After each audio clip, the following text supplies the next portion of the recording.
Certainly, it's not a normal media day by any stretch, but what it does signify is that we're one step closer to, getting on football, which has been great. It's been great to get started with practice and what have you, and just try to share some thoughts with you today. Let you know a little bit what's going on in terms of our team, just not only for you but our fans certainly, and it's obviously been a very interesting and challenging couple months for all of us, and we're just all very thankful that the Big Ten has moved forward, so we have an opportunity to play and continue this season, get it started. As I said, earlier, we're excited to get started. We're certainly not ready to go, but we're excited to go. And whether it be the 23rd or 24th, we don't know that yet, but really looking forward to having a chance to compete. I think our players have been extremely impressive, the last couple of weeks, but also throughout this entire period. I think they've been united. I think they've been focused, and they've worked extremely hard. And we've really seen a change in our team since they announced the season was back on. So, it's been really good that way. Like any preseason camp, and this isn't like any preseason camp, the psychology of it's very strange to be out there and really not face any heat challenges. It's a little bit weird to see, the leaves changing colors and, wearing sweatshirts and long pants at times. That's been a little different. But where it is like camp is, there's some good things that we're seeing on a daily basis, some things that aren't so good, and that tends to change day by day and sometimes even period to period. So it is like the preseason in that regard, and our challenge is to try to pull everything together. The bottom line is our time is really short right now. We'll have another week of quote-unquote camp-type preparation, and then get into our game prep for the first game against Purdue. And 2 weeks from tomorrow we'll be traveling, or maybe sooner than that if it's a Friday night game. So that's kind of where we're at in terms of camp. One thing I do want to do is just a special salute, special thanks to several people. I think our strength and conditioning staff have just done a great job going back to June. It's been a very challenging job for them. Everything that what all of us have done has been very unusual, uncharted, that's for sure. But for them to try to keep track of what's going on with this player, that player, all that kind of stuff, it's really been, I think, a big challenge. And that nobody's worked any harder than the medical staff, be it the physicians and especially the trainers. Cammie, I know, spoke earlier, Ray before that, or Ray also, but Cammie and her staff have really just gone above and beyond, and in a lot of regards, they're doing things such as the nasal PCR exams, all those kinds of things that I'm sure none of them ever envisioned in their job description. So they've been tremendous, just absolutely tremendous, and really appreciate their efforts going above and beyond for the players. Not surprised, and one thing, our players I know are in great hands. They just continue to be in the best of hands when it comes to that. Also, as you know, we've had 2 players opt out due to COVID reasons, COVID concerns. And like every player on our roster, we want what's best for them, and we certainly support their decisions in this regard. So we've had 2 players opt out. I also know that in the last couple of days you've had a chance to visit with a group of players on both sides of the football and special teams, and then also the majority of our staff today. So I think you've gotten a lot of the details, and I'll be happy to fill anything in that you may have a question about as we go. One thing of note, it came to my attention that Cole Banworth's name was not on the 2 deep for that we issued you, and that's probably a reflection of my real, kind of lack of concern for a 2 deep at this time of the year, especially whenever we put this out. So, Cole's definitely in the 2 deep. He's working, doing very well. I want to make sure you guys know he's healthy, doing fine, and right in the thick of things. So just want to go with that. And just wrap it up with a final comment here. So, obviously this has been a really unusual, highly challenging time, I think, for all of us right now. And we, and I mean everybody in the room here, everybody pretty much in our country, have faced a lot of challenges none of us ever anticipated by any stretch. So I can just tell you, we're thankful as a program. We're thankful for the opportunity to be back on the field. Really happy about that. It's coming quickly. And I also want to let you know that we feel like we have a stronger program today than yesterday. And our players and coaches are really united. They're doing a great job, and really happy to report that. And finally, while Kinnick may not be full this year, and we may not have any fans in there, we know and appreciate just the support and the interest that all of the Hawkeye fans, wherever they may be, have shown for our football team and will show. So our goal is to get ready for a 8/9 game season, and we'll continue working in that end. And I'll open it up for questions at that point. Coach, coaches are creatures of habit. You're that way too. What's this been like from a personal standpoint these last 9 months, whether you talk about race issues in your program or just not having football, no spring practice? Everything is so different. What's it been like for you? It's been strange. And, we told our guys right at the onset that, everybody's world's gotten rocked, obviously. And I think first and foremost, there are a lot bigger issues in football that have been more prominent in our country's existence, and the work that people have been doing in the medical fields, just absolutely amazing, nonstop. So that kind of puts it all in perspective. And football is really important to all of us, certainly, but I think it's we all realize it's not life and death. It's not the most important thing, but it's what we all like, and we're all committed to it. So there hasn't been anything normal in terms of routine or structure that way. And really for the last couple of weeks, we've just kind of been taking it a couple days at a time, 3-day, 4-day block, trying to measure out where we're at and then what's the most intelligent step to take moving forward. But it's been very, very different than anything I've ever experienced, and I'm sure it's that way for all of us right now. We just our lives have been different. I feel fortunate that we're actually able to go back to what we do and like to do. It's still not the same, and it won't be the same this year. We know that, so we've accepted that. And the other thing for sure is that we're going to face challenges all season long. Shared with our team the other day, the New England Patriots, I think they did their test 6, 7 in the morning Monday, got on a plane, flew to Kansas City, spent a couple hours in a hotel, played the game against the defending world champions, and went back. So that's not hardly a day in the life, right, a normal day. But it's a good illustration of what could happen to us any week. And, we just all have to stay flexible and try to make the best of it and do what we think is the smartest on a short-term basis. Is it fair to say that you'll never take the fall for granted again? I mean, there's some routine involved when you've been, especially as long as you have. Yeah, there are a lot of things that make you really appreciate, being able to do what you love doing. And this has been maybe as big of an illustration. And quite frankly, whenever it was August 11th, it didn't look like we were going to have an opportunity to play this fall. So then you put your sights on what's the next best alternative, and that point looked like January, late December or January. So, you reset your, just reset your sights on that a little bit. But this was welcome news, certainly, and, it's just good to be back kind of in a flow, even though it's a different flow. But we're back with our players. That's the most important thing. We're back, working together, and that's what we all love doing.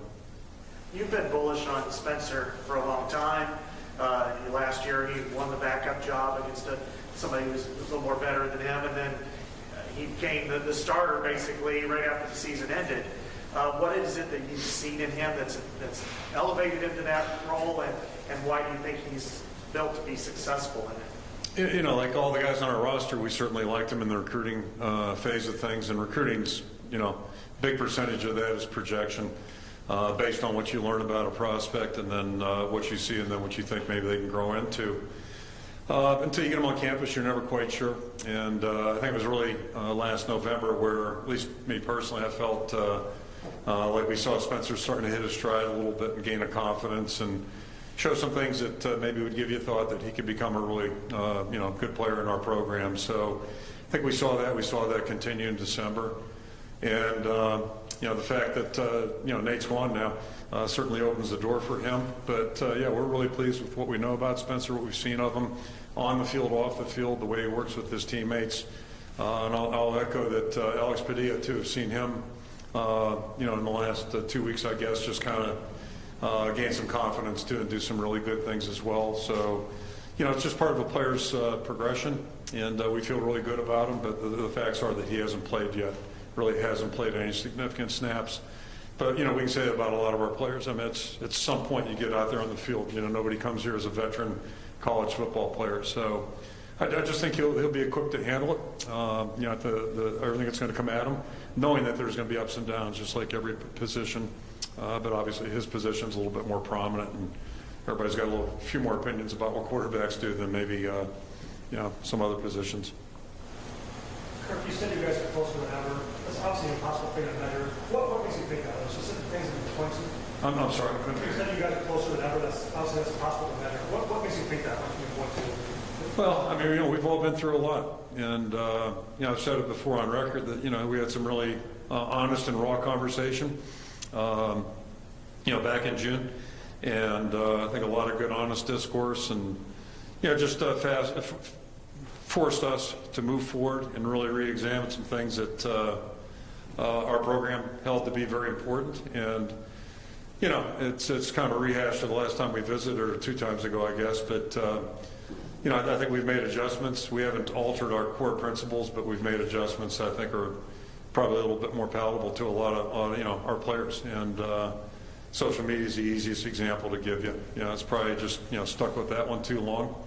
And I think my heart is in the right place on that one. It's just trying to protect, being overprotective father or grandfather, I guess. And but that became apparent to me that it was time to adjust that policy. And but I think we've had good conversation.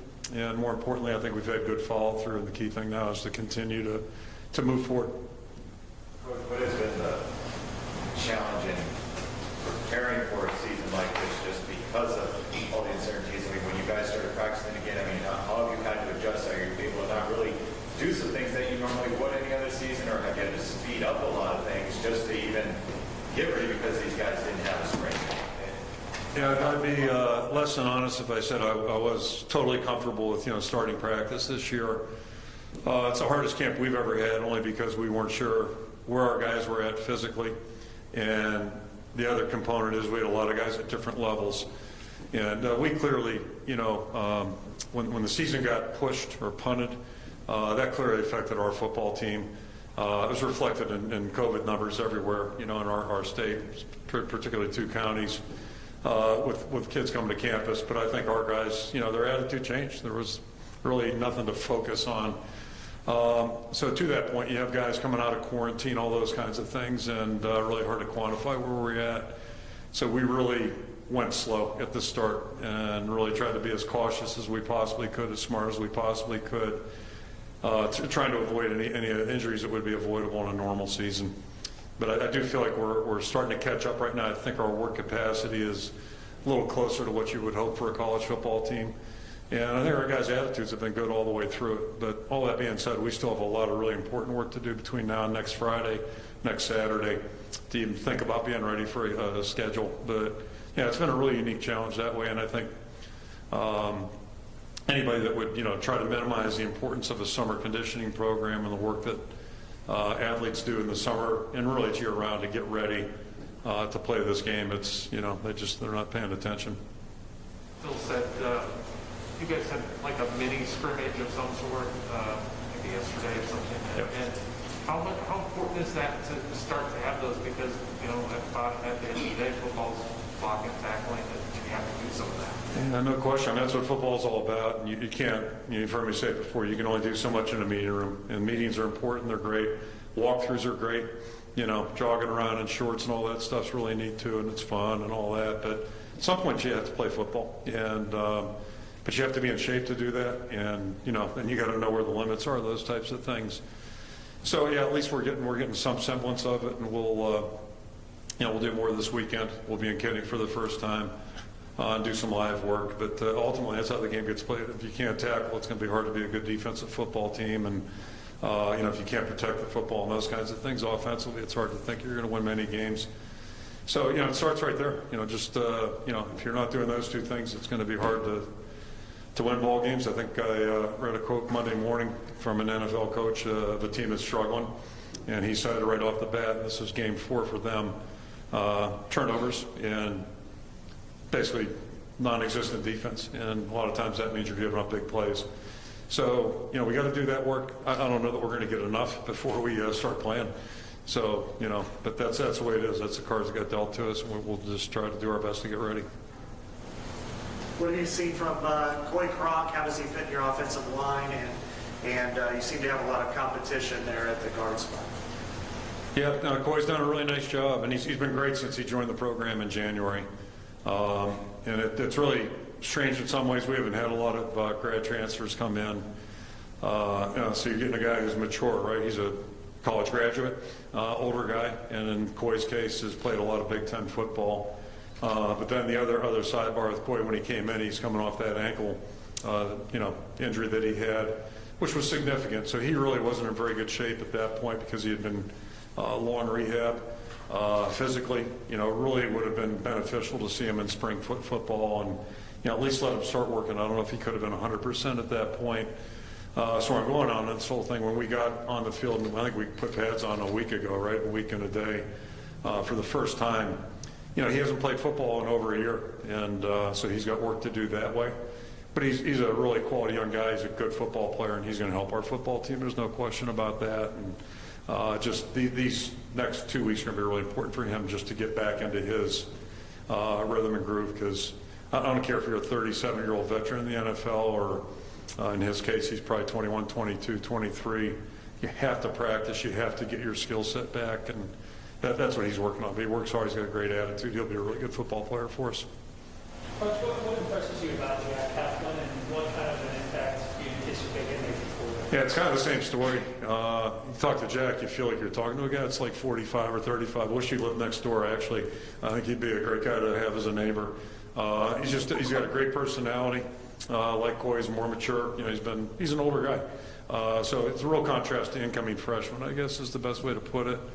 Like Brett Bielema, farm kid from across the border there, and he's fit right in. He's been extremely comfortable in the program. Unlike Coy, came in, he was perfectly healthy. So when he jumped in the strength conditioning program in June, just had a great attitude. And I think a guy like him, coming from Northern, really appreciates his opportunity. He's excited about it, and it shows out on the field too. And for both these guys, they're having to learn our system, and we have a little different way of doing things maybe than what they were used to where they were at. And so he's been going through that process, but he's done a great job, and we're really thrilled he's on our football team. A normal year, 15, 16 days out from the season, do you feel like you still got a lot of ground to make up to get to where you would be normally without the spring practice and everything? Or have you caught up pretty well, do you think? Yeah, we all kind of just dismissed the spring practice thing. We told our players to do the same thing. It's not going to, we didn't have it, and we're not going to have it, so don't worry about it. And just to put in perspective, like normally this would be our second scrimmage coming up this weekend in a normal camp. It won't be. It would be our first time to really scrimmage and be in the stadium. So not as big a deal for our older guys, but for the younger guys, this will be a big deal to be in Kinnick, right? And trying to, figure that out, even though there won't be fans. This is one time we'll be actually like simulating at a game, right? Because nobody's going to be here. So that's a plus, I guess. But we're playing catch up. And, the other part of the equation is everybody else is too. I mean, everybody's playing by the same rules. So, that part it is what it is. And we've tried to encourage our players and coaches, let's not worry about what we didn't have or didn't do. Let's just, try to focus on what our opportunities are, what can we do, and how do we best maximize the time that we do have, the time that we've had so far, and then moving forward. But that being said, we're not looking too far down the road because it almost changes day to day. With the way your wide receiver core is developed, do you feel like this could be one of the most diverse offenses you've coached here?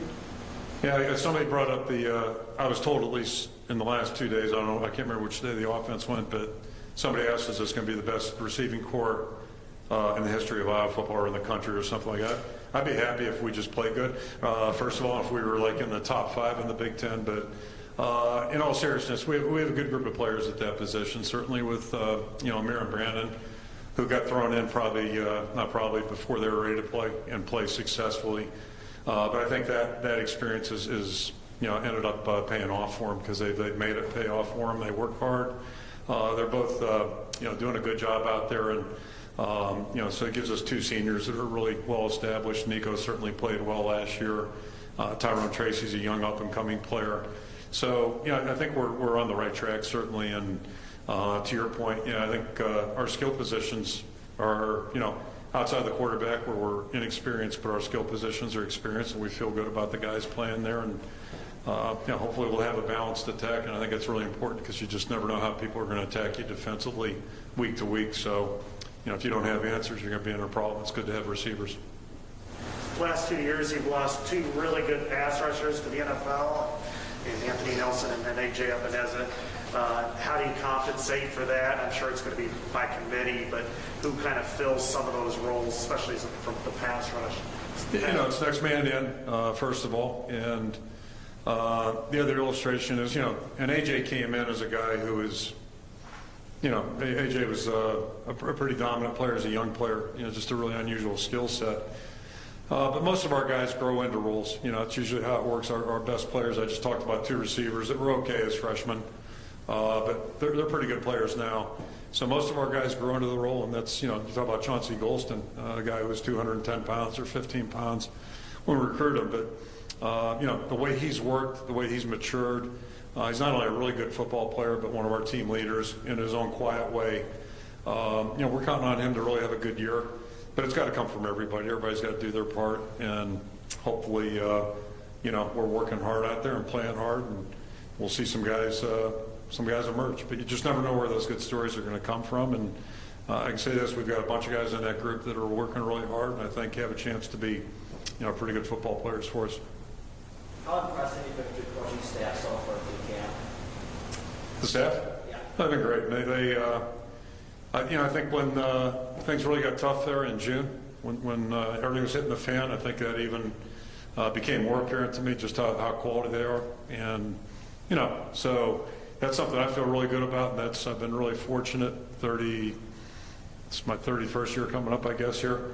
My entire time in Iowa, I've worked with quality coaches, and that's been a common denominator. And I'd also say the same thing to the players, When I talk to people about my experience here in the 80s, I talk about the coaching staff I worked with, and then also the quality of the players that we had, whether it's, Andre Tippett and Brad Webb, 2 guys that were the outside backers in 81, my first year here, knocked on my door, and I was here a week, they're knocking on my door looking for film from Pittsburgh. They didn't want to meet me. They just wanted to film from Pittsburgh. But, we've had good guys in this program, and I can't say enough about the staff. I think they're doing a great job. And, just feel really good about the group. Brian mentioned something in his comments, I can't quote it exactly, but some kind of epiphany where you get the run game around the edge with the receivers, et cetera. Did you have that same, realization from the Holiday Bowl that the run game could be a little bit more, dynamic, versatile? Yeah, we'll see. In that game in particular, we'd seen some things on film that led us to believe we might have a chance to have some success out there. But, like everybody in the out of season, we're looking at things and looking at other people do some things. So I think, we've made a couple of tweaks and adjustments. Hopefully they'll be beneficial. But, part of it, too, is, to have a good scheme and have it be productive and pay off for you, you have to have the right people executing it. And to the point earlier about the receivers, I think we have some guys now that are capable of taking the ball, not only catching the ball, but, we hand it to them and they can do something with it and make some yards. And even that pass in the bowl game was a beautiful pass, right? I mean, that should have been a touchdown, but anyway. It gives us a little bit more maybe versatility and chance to open some things up. What was it like for you in August when you heard there was going to be no football? I mean, what was that like for you?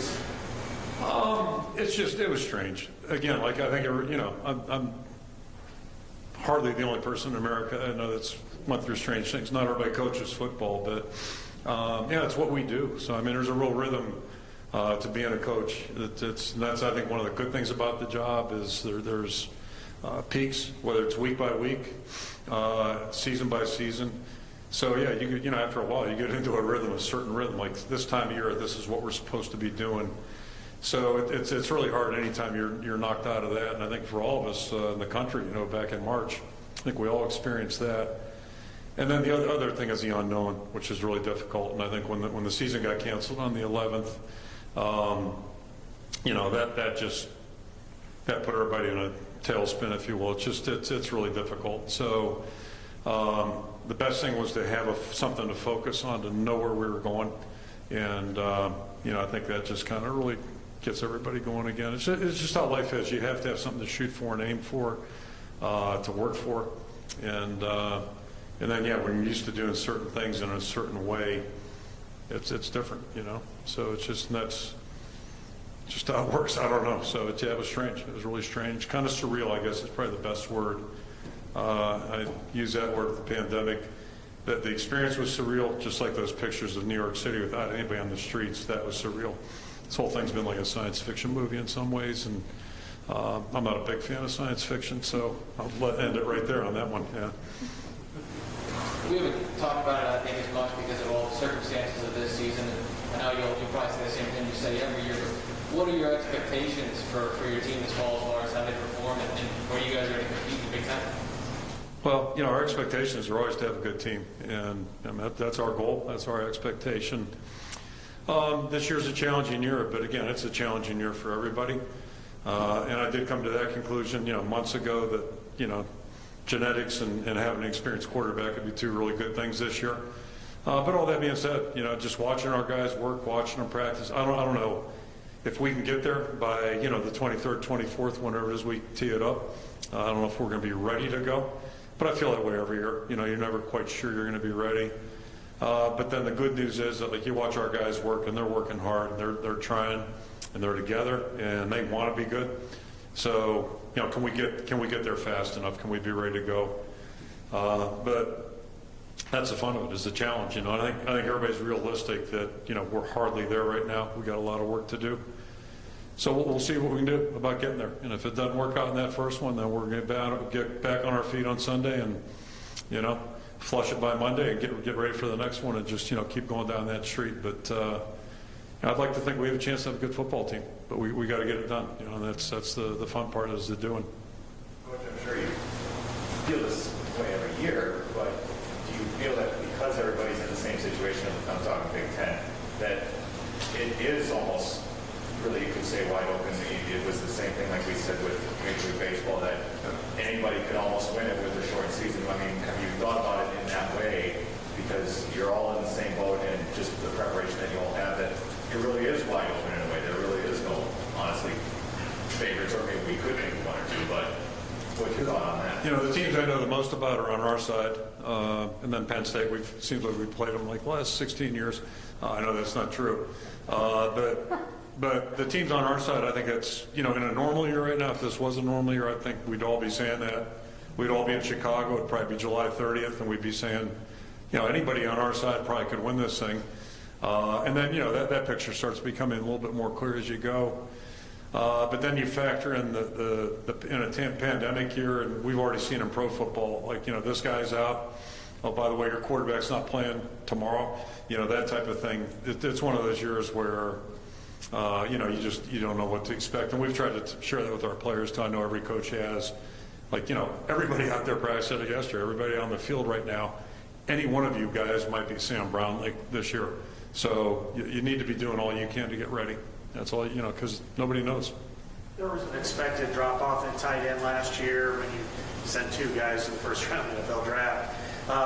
But late in the year, Sam Laporta especially really emerged. Sean Fire seemed to progress as the year went on too. What's your expectations there? Do you see those two kind of emerging as more impactful in the passing game, especially? Yeah, I mean, certainly Sam in the second part of the season made a lot of big plays for us.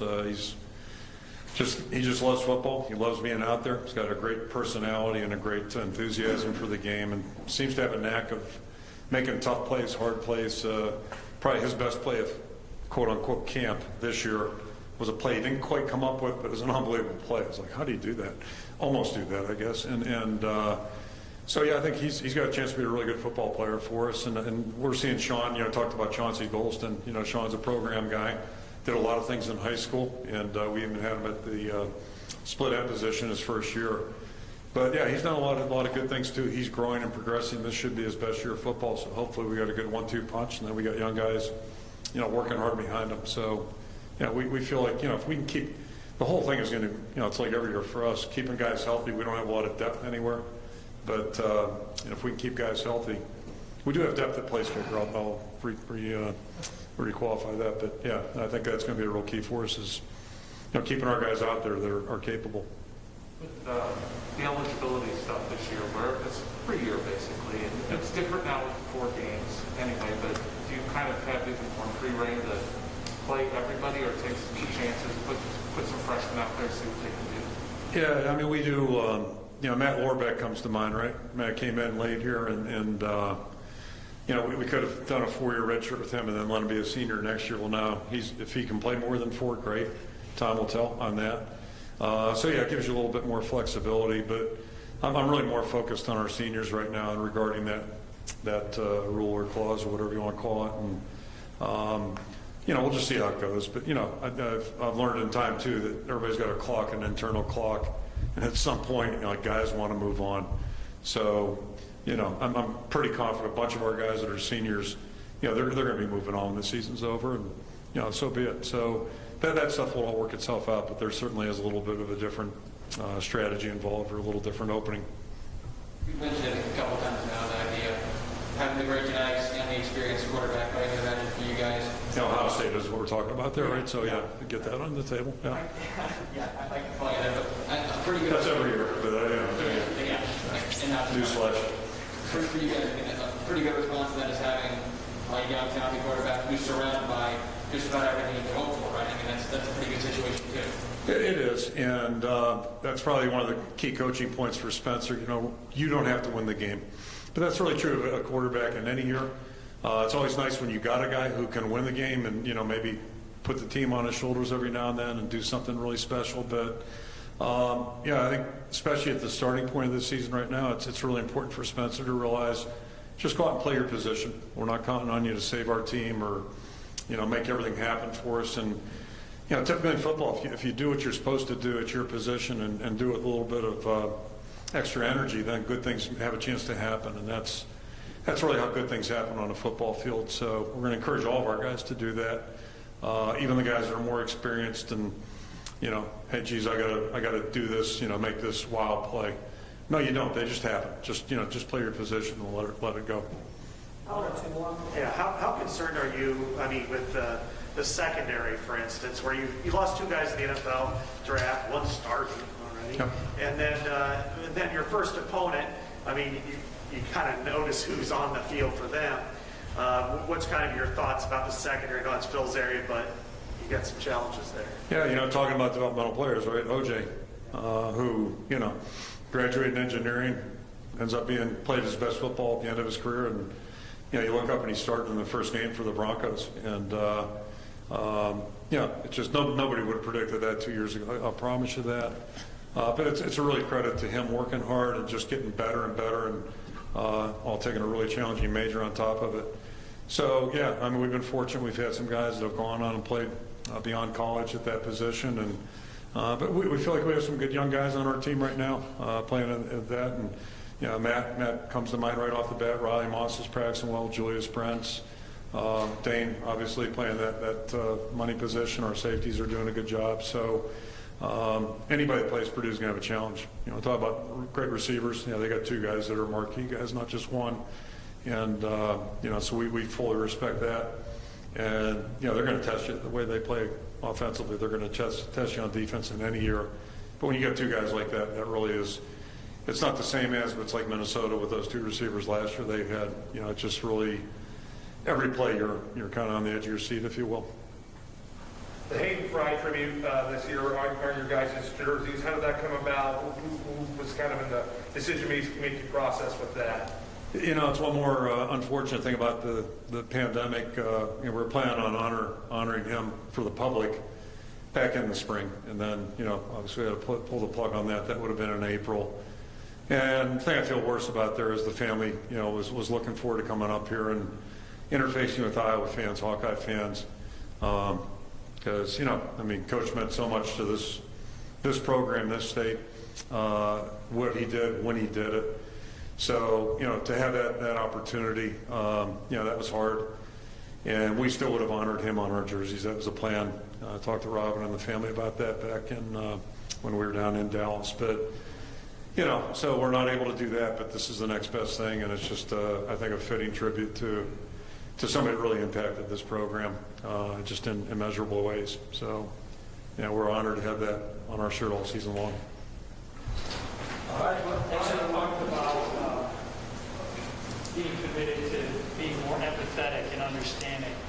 Have you seen him change as a person a little bit over the last several months? And how proud are you, just as a father of a son that you've raised that is committed to always growing as a person? Yeah, I think, our whole staff's committed to doing the right things. And, one thing about life, we all learn and we all grow, hopefully. And if you're not, then you're really not living, in my mind, and you're not going to survive or do well in life, in my personal opinion. So, I'm 65, right? And one thing you learn about life is humbling, the sport's humbling, what we do can be very humbling. And you got to pay attention, you've got to listen, and then you got to, find what works for you. So, going back to Brian, I think he's done that. I think a lot of our guys on our staff, we've all given things a lot of thought. And what can we do better? How can we do it better? And still hold on to the things that we deem to be really important. And, that's what life's all about. But I think he's taken advantage of this opportunity. I think several of us have, and hopefully we're all going to be better coaches as a result of that. And, push forward. So, yeah, I'm really proud of him. I'm proud of our entire staff. Thanks, Okay, Coach. thank you. Thanks, everyone. See you guys game week. Yeah. How about that, huh?